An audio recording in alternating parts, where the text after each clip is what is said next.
lâu hình lệ sawin akati lang tuan asi Nitang pining an sul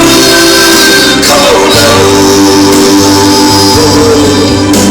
Harga bina thật xóa lòng tuan asi Không biết đâu lẽ ở đâu tan ngày lâu Khổ lâu na ở đâu sung căn nghề Có lấy sông hoa một bao yên akan selalu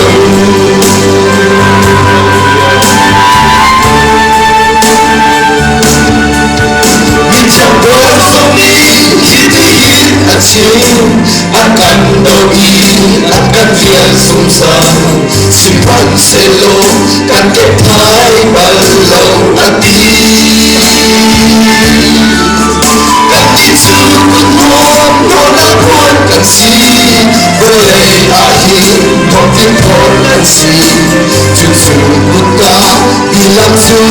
menuju asi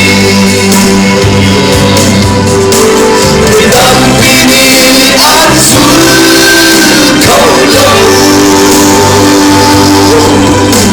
Harga bina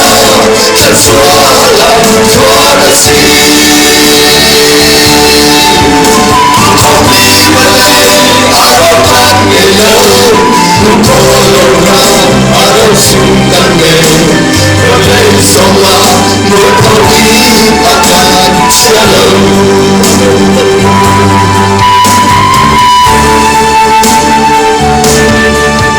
Lepas menangis sidati kuncu Kisah lapar federin adil Bacian yakin dosa tak zaman asing Bersama bila orang zaman asing Bersama bila Tuhan kita selam Fangkau mansir Bacian zaman Hidian semua Dasar terasio susi Bintang bini ansul kau lau Harga bina tersualam tuan asi Kami boleh araukan ngelau Kolong ram arau sungkan ngelau Boleh somlah berpawi akan selalu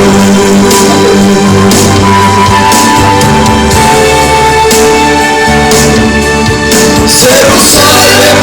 aziz suci milah Penuh deju redekau hansel Kopi semua lulung keadaan betul Zin suci hidup Tuhan kau hansel Dan Jerusalem kan pun tinggal Bincang kami Bapati heran kandang Didampingi ansul kau lau Harga bina tersualam tuan asi Kopi boleh araukan ngelau Kolong ram arau sungkan ngelau Boleh somlah berpawi akan selalu Didampingi ansul kau lau Harga bina tersualam tuan asi Kopi boleh araukan ngelau Kolong ram arau sungkan ngelau Boleh somlah berpawi akan selalu Didampingi ansul kau lau Terima kasih.